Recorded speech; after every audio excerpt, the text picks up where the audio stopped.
Hey everybody, I'm your host Zachariah Ben Israel. Tonight we're going to be talking about my last show I did. I got a couple of comments on there I'd like to respond to.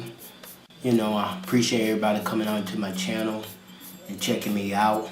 But I'm all about truth, no matter where it lead me. And so on my first respond I want to do on comment that I got from the white. He said we did not serve in Israel. We didn't serve in Egypt for 400 years. So I would like for him to go back and just take a look of Exodus 12 and 40. It will tell you clearly that we served in Egypt for 430 years. The scriptures he pulling up in Genesis 15, but you got to read Genesis 15, 12 through 14. It was going to let you know that we was going to be in a land, stranger in this land that it is not ours. You got to remember, we knew the so-called place they call Africa today well throughout, because that's where everybody originally was from, that area. But until, the northern kingdom decided to come over on the north side of the world, equator.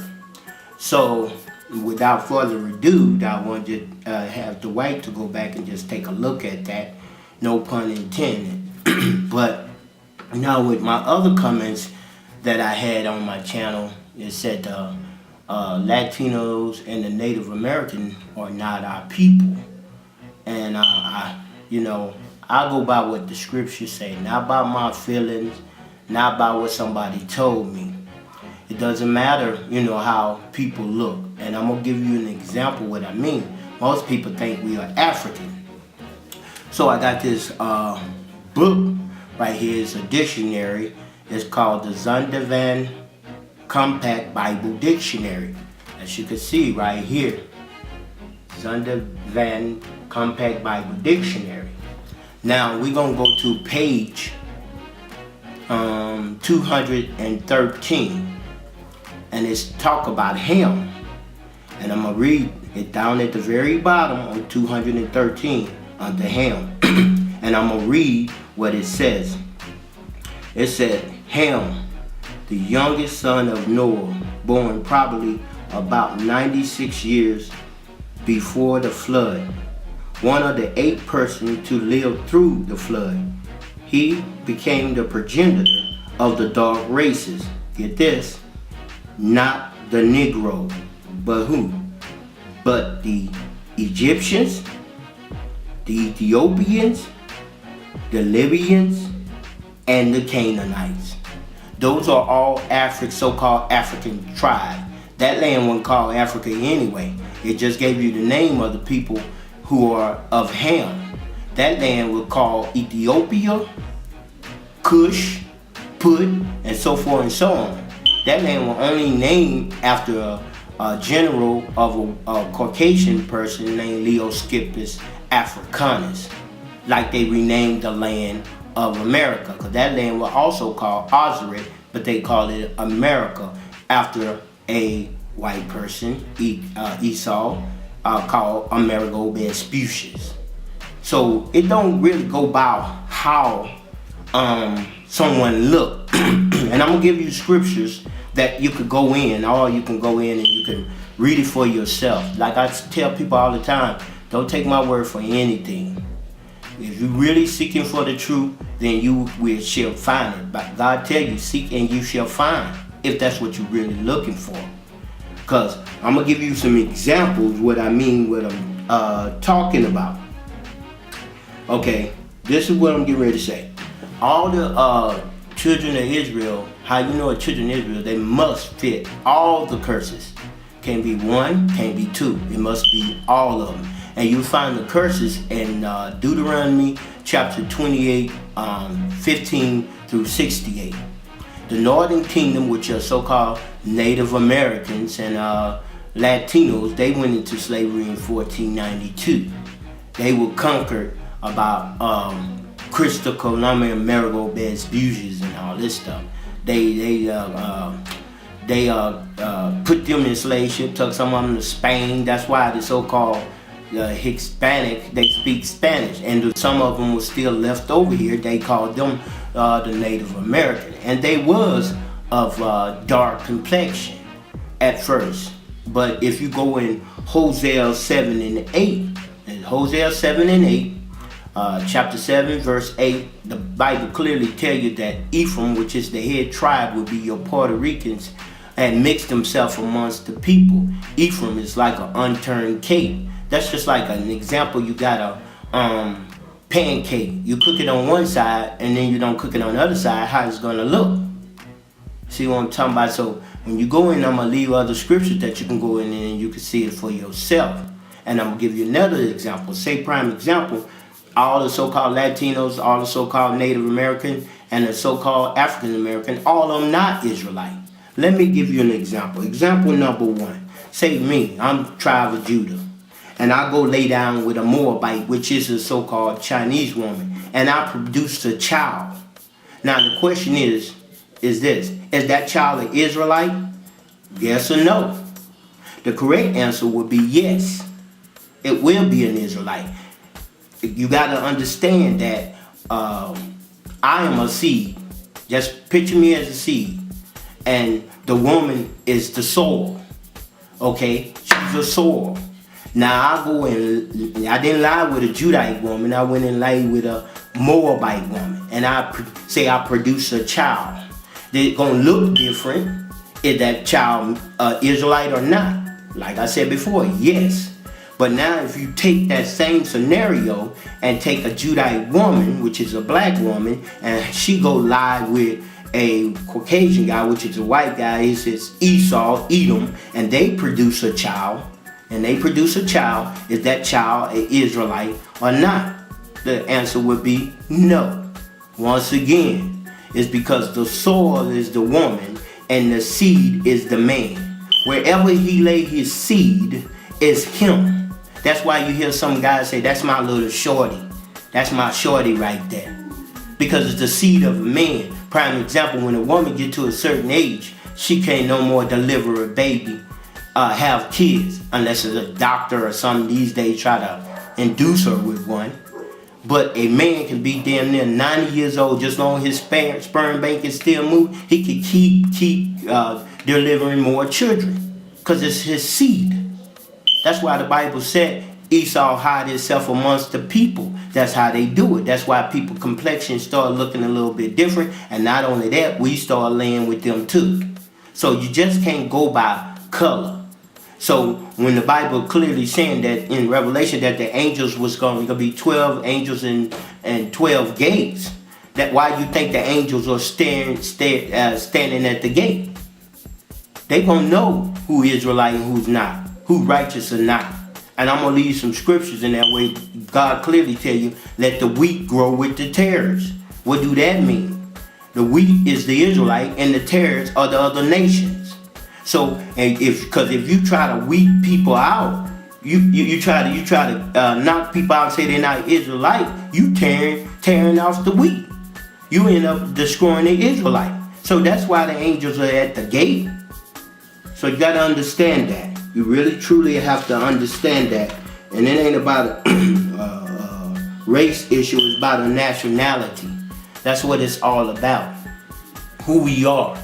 And we need to get ourselves in order. Because you got to also understand this, if those so-called Latinos are not your people, why they going through the same curses you and you going through in the Native American? They put them in the slums in the ghetto right next to you. They put the native brothers and sisters on the reservation. In Mexico, yeah, they got the Spaniards still ruling. But some of the Mexicans are Spaniards. But a lot of them are Israelite also. And I'm going to show you some video to prove my point. It ain't just by how you look. You got to understand who the father is. You got to check who your father is. That's why they trying to push DNA to cause more confusion amongst DNA. They're not telling you the truth. If a house is built upon lies, you got to understand this country was founded upon lies. And you think they're going to tell you the truth? Do you really think that? Come out of these lies. I don't believe what white folks say, but yet you want to back everything they say. You think you African. You think you're an Egyptian. You're not no African. You're not no Egyptian. They had you in captivity first. God told you he put the difference between Israel and the Egyptians. And clearly I just read from the Bible dictionary who was the Egyptian. Okay, back what I was saying, that they are not our friend. They always showed us that they was our enemy. You know? And the thing is, we got to do what God tells us to do. We don't listen to all the nation. When we going to come back to our true book, which is this King James book right here? When we going to come back and listen to our God and do what he tells us to do? Don't worry about who are Israelite and who's not. God going to sort all that out. We will know when that time comes. We got to do God's law, statutes, and commandments. We have to follow that. That's our only option. We damn near 400 years we've been listening to the same old lies. When we gonna wake up? I'm gonna let you know right now. I woke up, and a lot of them, like myself, we are waking up. That's the biggest kept secret. When you start watching that movie Black also, we are prince and princess. We're kings of the earth and queens of the earth, but we don't act like it. We don't let these people destroy us. And I'm talking about all nations. And all of them know, once again, who we are. That's why they are ruling over us. They are. Think about it. We have no power, no clout. We could be damn near 70 years, 76 years of our age. When we get ready to retire, we don't have no money in our pocket. We got to worry about paying for our medical. They just sitting there waiting for us to die after we get out of that work field. After we've been working most of our life, or some of us don't have a job and we just give up. We have to come back to our Lord and Savior Jesus Christ, the Black Messiah. People might not like it, but that's who we be. And that's who we are. We are the children of God. We always been the children of God. Our ethnicity don't change by 5 or 6 times. So every time they feel like changing us, we go right along with it. They're telling you still a slave. No longer I'm a slave in my mind. I'm a king, I'm a prince. And my God and my Savior, Jesus Christ, and God is over him. We need to get back to our word where we can lead this whole world in righteousness. We're going to do it justice. And a lot of the Israelites who do not obey what God said, they're going to get the wrath. I'm tired of the wrath. I want my rulership. I'm not going to talk too long on this video. I'm going to show some clips where you might help you get a little understanding what I'm talking about and what we must be careful of, and don't get on so-called, black power kick or whatever they want to put us in, and Egyptologists, because those are not our people. I mean, we got people everywhere. Some of them are, but the real African and Ethiopians, them Ethiopian Kush and Libyans and all them stuff, them ain't our people. So, there you go. And till next time, I'm going to do another show, but it's going to be about our kids.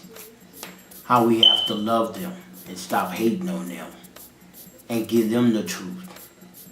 Not their truth, but God's truth. And we have to take our responsibility of raising our kids. Men and women. We must do it for the life of our kid, and we can get out of here and get into our rulership and our kingdom. And every nation gonna bow unto us. What they did to God's children, they gonna all have to pay for it. Until next time, shalom.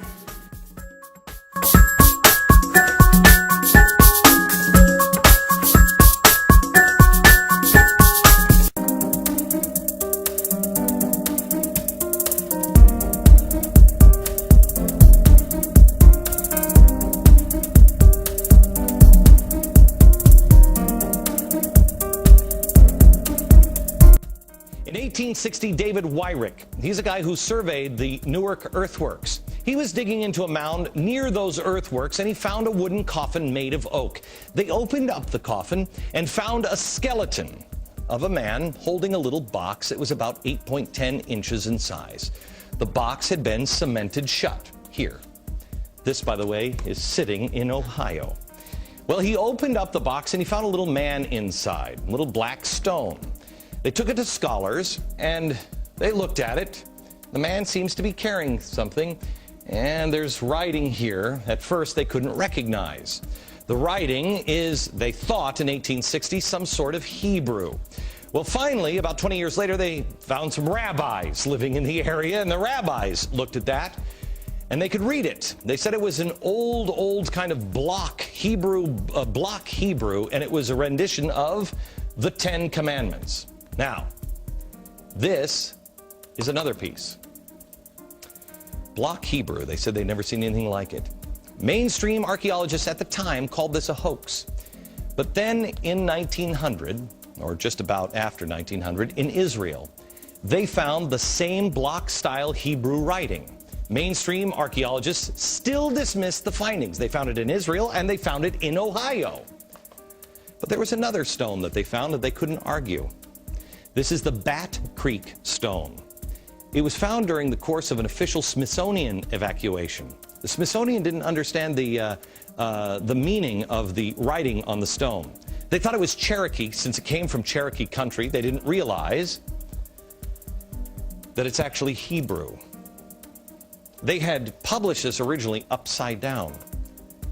They threw it in a box at the bottom of the Smithsonian, put it in the basement. Many years later, a scholar took it out of the box, looked at it, and went, oh my gosh, it's upside down. It's Phoenician, ancient Hebrew. So what's going on here? What is that about? Where is that history? Brought here by Hebrew people in search of a new promised land. I want to know if this stone, inscribed with the Ten Commandments, might have been kept inside the ark, or was it left behind as a clue that one of the Bible's most sacred artifacts is right here in the United States? This is the Decalogue stone with the Ten Commandments written on it on all sides of it. And this is a stone box that the Decalogue was found in. Okay. So when it was found, it was enclosed in this box, and you couldn't even see the stone inside. The box is carved out inside exactly to fit the Decalogue stone. Well, who's that guy?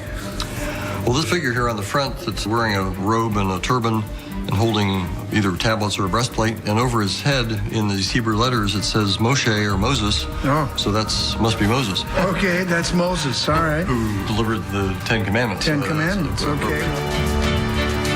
It seems to pass the scrutiny of the skeptics as far as the Hebrew text and the language, so now I'd like to try to add some evidence to this whole discussion.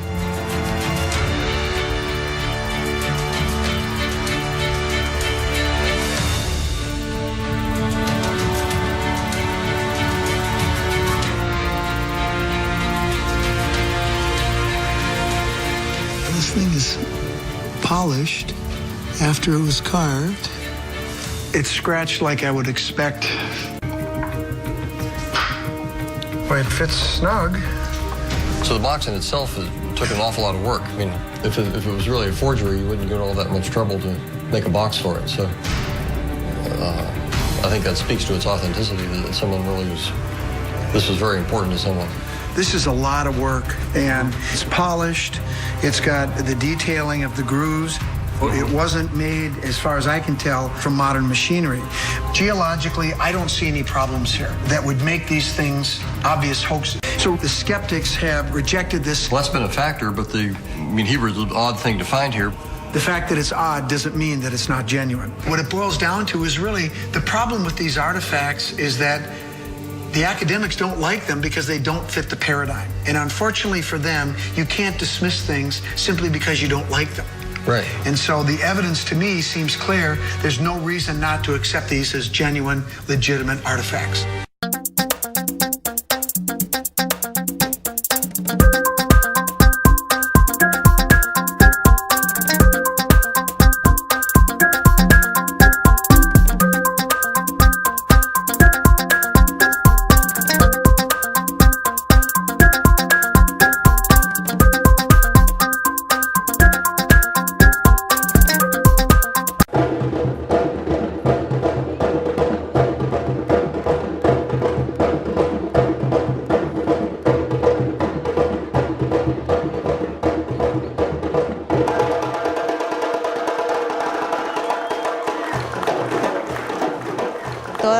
famosas son del noroeste de África. Nosotros elegimos esa región porque nos dimos cuenta a través del internet que los esclavos que fueron extraídos de allá llegaron hasta acá, a nuestro pueblo, a Collantes, y entonces empezamos a indagar y retomamos esas danzas.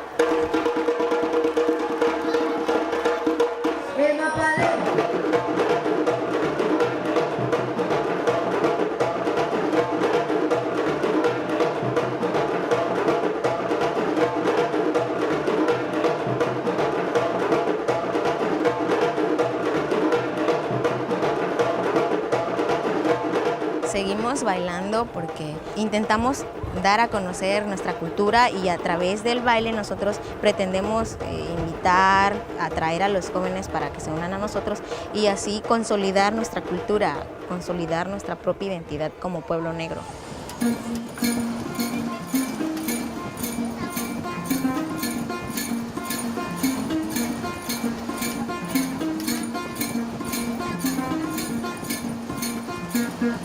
A mí me encantaría que los pueblos negros sean reconocidos para que con eso exista una igualdad de derechos y así que nosotros nos sintamos orgullosos de ser negros y que también lo transmitamos. Y pues así va a ser a todo dar porque vamos a estar contentos todos.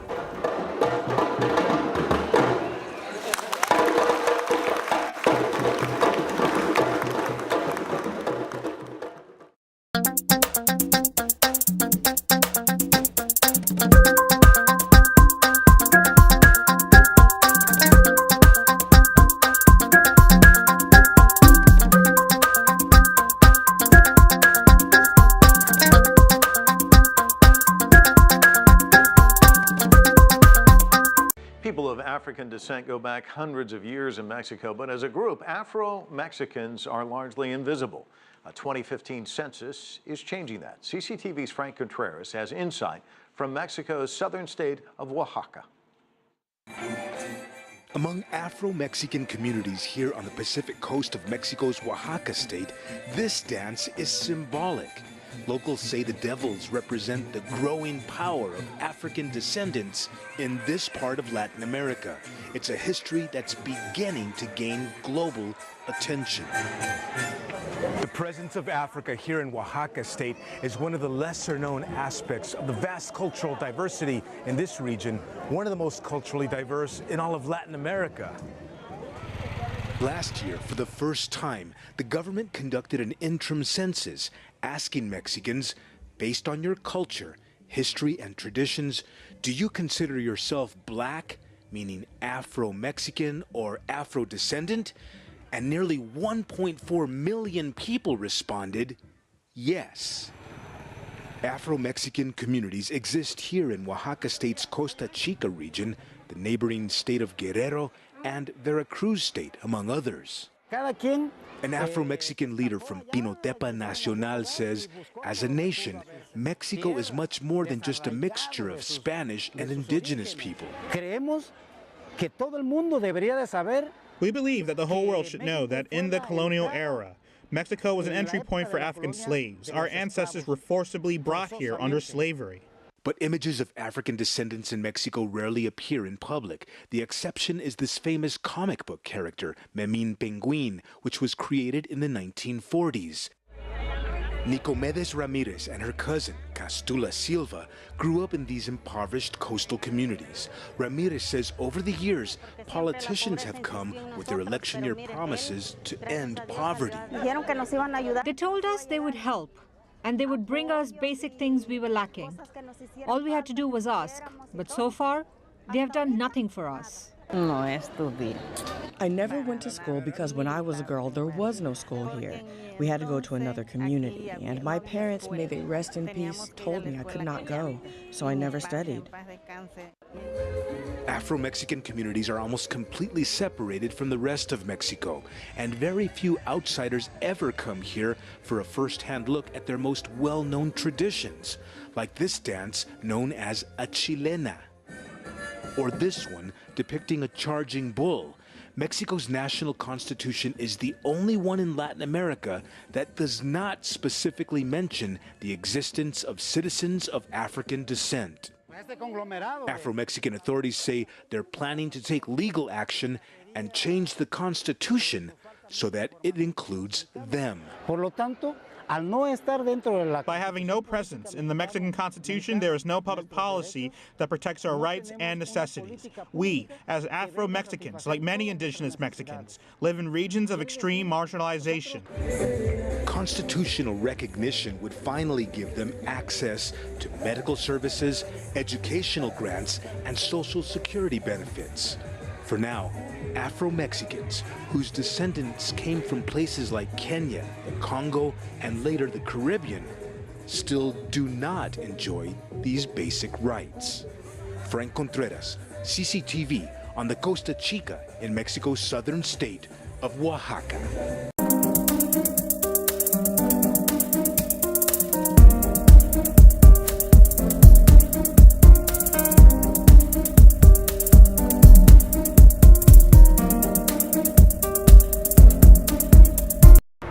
Tijuana resident Janet Aguilar sits with two little Haitian children on the sidewalk, exchanging food and kisses.